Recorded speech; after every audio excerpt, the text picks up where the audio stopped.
De Alexandre Dumas Filho, A Dama das Camélias, capítulo 3. No dia 16, à 1h, dirigi-me à Rua d'Antin. Do portão, ouviam-se os oficiais leiloeiros gritando. O apartamento estava repleto de curiosos. Ali estavam todas as celebridades do vício elegante, sorrateiramente examinadas por algumas grandes damas, que mais uma vez usavam o pretexto da venda para poder ver de perto mulheres com quem jamais teriam oportunidade de se encontrar e de quem talvez invejassem, em segredo, os prazeres fáceis. Madame Duquesa de F se acotovelava com Mademoiselle A, um dos mais tristes exemplos de nossas cortesãs modernas. Madame Marquesa de T hesitava em comprar um móvel para o qual também dava seu lance Madame D, a mulher adúltera mais elegante e mais conhecida da nossa época. O Duque de Y, que, em Madrid, passa por arruinado em Paris, e em Paris passa por arruinado em Madrid, e que, afinal de contas, não gasta sequer o que tem de renda, conversando com Madame M, uma das nossas mais espirituosas narradoras que, de tempos em tempos, escreve o que diz e assina o que escreve. Trocava olhares confidenciais com Madame de N, essa bela frequentadora de Champs-Élysées, quase sempre vestida de rosa ou azul e cuja carruagem é puxada por 2 grandes cavalos negros que Tony lhe vendeu por 10.000 francos. E que ela pagou. Enfim, Mademoiselle R, que apenas com seu talento consegue o dobro do que as mulheres da sociedade conseguem com seu dote, e o triplo do que as outras conseguem com seus amantes, que viera, apesar do frio, fazer algumas compras. E não era para ela que menos se olhava. Poderíamos ainda citar as iniciais de muitas das pessoas reunidas naquele salão e bem surpresas por se verem juntas, mas ficaríamos com receio de cansar o leitor. Digamos somente que todo mundo era de uma alegria louca e que entre todas aquelas que ali se encontravam, muitas haviam conhecido a falecida, mas não pareciam lembrar-se disso. Ria-se alto, os oficiais leiloeiros gritavam a todo pulmão. Os comerciantes, que haviam invadido os bancos dispostos diante das mesas de venda, tentavam em vão impor silêncio para fazer seus negócios tranquilamente. Nunca uma reunião foi mais variada, mais turbulenta. Infiltrei-me humildemente no meio daquele triste tumulto, imaginando que havia lugar perto do quarto onde expirara a pobre criatura, de quem se vendiam os móveis para pagar as dívidas. Estando ali mais para observar do que para comprar, eu olhava para os negociantes que organizavam a venda, e suas feições se alegravam cada vez que um objeto alcançava um preço pelo qual não haviam esperado. Gente honesta que havia especulado sobre a prostituição daquela mulher, que havia lucrado 100% em cima dela, que havia perseguido com cobranças os últimos momentos de sua vida e que, após sua morte, vinha recolher os frutos de seus honrosos cálculos, ao mesmo tempo que os juros de seu crédito vergonhoso. Quanta razão tinham os antigos que não viam senão um Deus para os negociantes e para os ladrões. Vestidos, cachemiras, joias eram vendidas com uma rapidez inacreditável. Nada daquilo me convinha e eu continuava esperando. De repente, ouvi gritarem: um volume lindamente encadernado, dorso dourado, intitulado Manon Lescaut. Há alguma coisa escrita na primeira página? 10 francos. 12, disse uma voz depois de um longo silêncio. 15, disse eu. Por quê? Não faço ideia.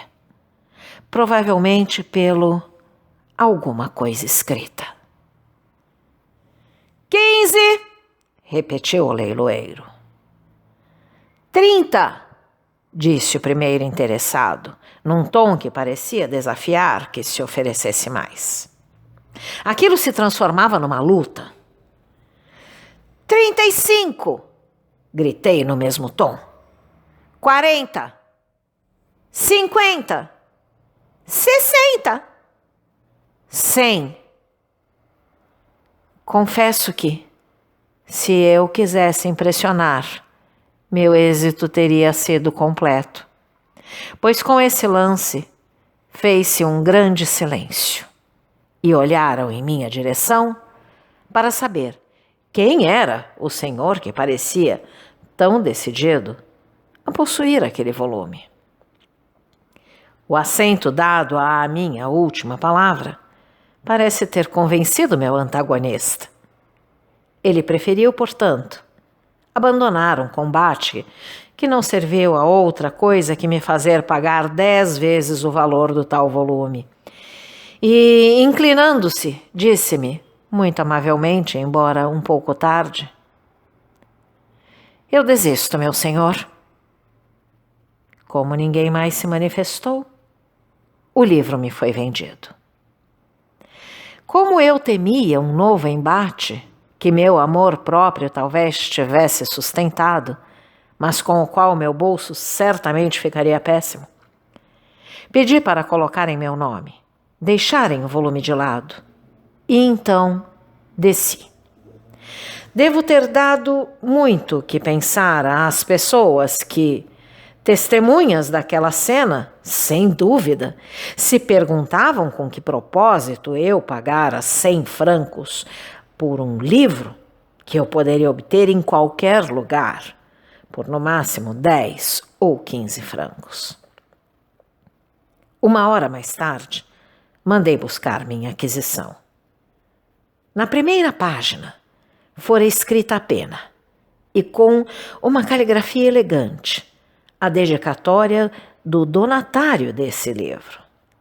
Essa dedicatória continha apenas estas palavras: Manon a Marguerite. Humildade. Estava assinada Armando Val. Que queria dizer esta palavra? Humildade? Que Manon reconhecia em Marguerite, na opinião desse senhor, Armando Val, uma superioridade em termos de devassidão ou de coração?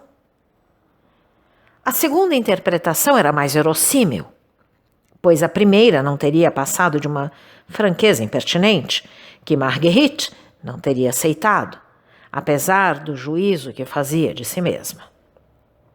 Saí novamente e não me ocupei mais do livro senão à noite, quando me deitei. Manon Lescaut é mesmo uma história tocante da qual nenhum só detalhe me é desconhecido. No entanto, quando esse livro está em minhas mãos, A simpatia que tenho por ele sempre me atrai. Eu o abro e pela 100ª vez me animo com a história da heroína do Abade Prévost. Ora, essa heroína é de tal forma verdadeira que me parece tê-la conhecido. Nas atuais circunstâncias, o tipo de comparação feita entre ela e Marguerite trazia um atrativo inesperado a essa leitura. E minha benevolência se acrescia de piedade, quase de amor, pela pobre jovem a cuja herança eu devia esse volume.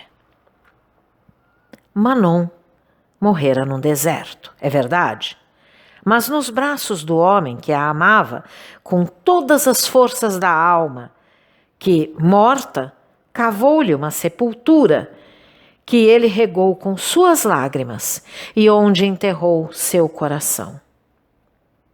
Enquanto que Marguerite, pecadora como Manon, e talvez convertida igual a ela, morrera em meio a um luxo suntuoso, se é possível acreditar no que eu vira, no leito de seu passado, mas também em meio a esse deserto do coração, muito mais árido, muito mais vasto, muito mais impiedoso do que aquele em que Manon fora enterrada.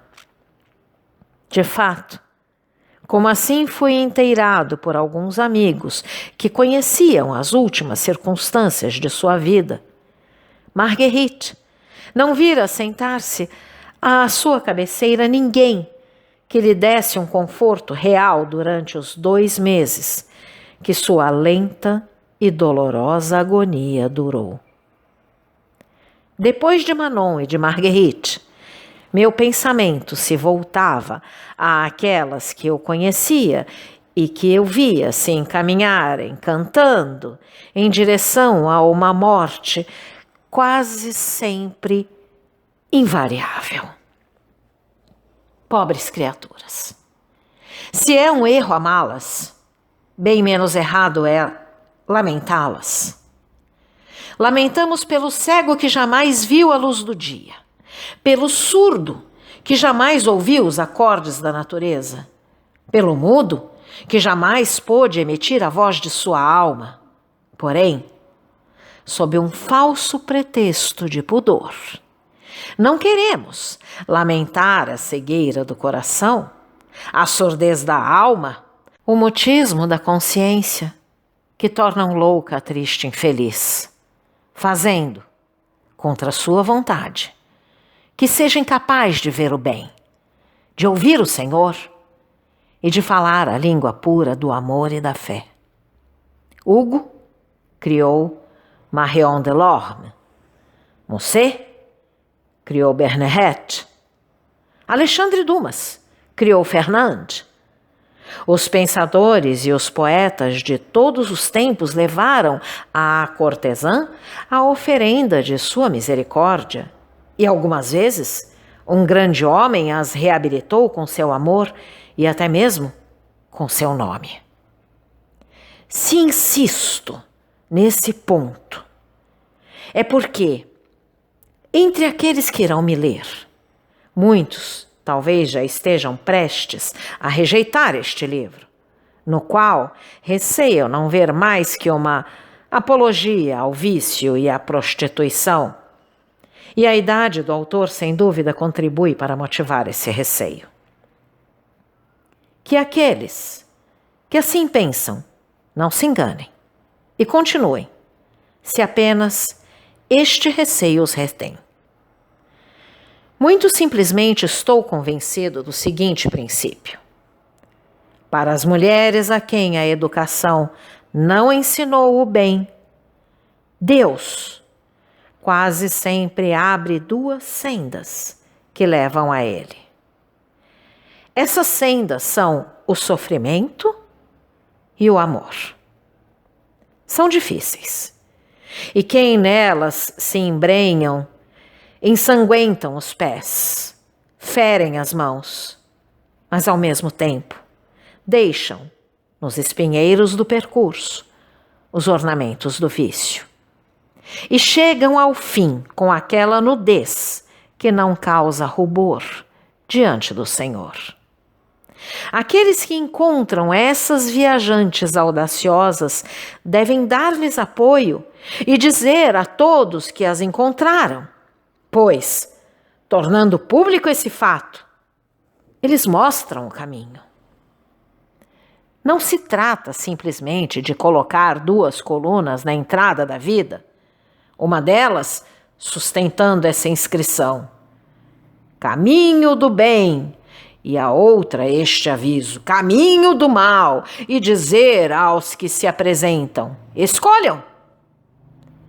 É preciso, como Cristo, mostrar os caminhos que conduzem da segunda via à primeira, para aqueles que se deixaram tentar pelos desvios e, principalmente, é preciso que o início desses caminhos não seja demasiado doloroso, nem pareça demasiado impenetrável.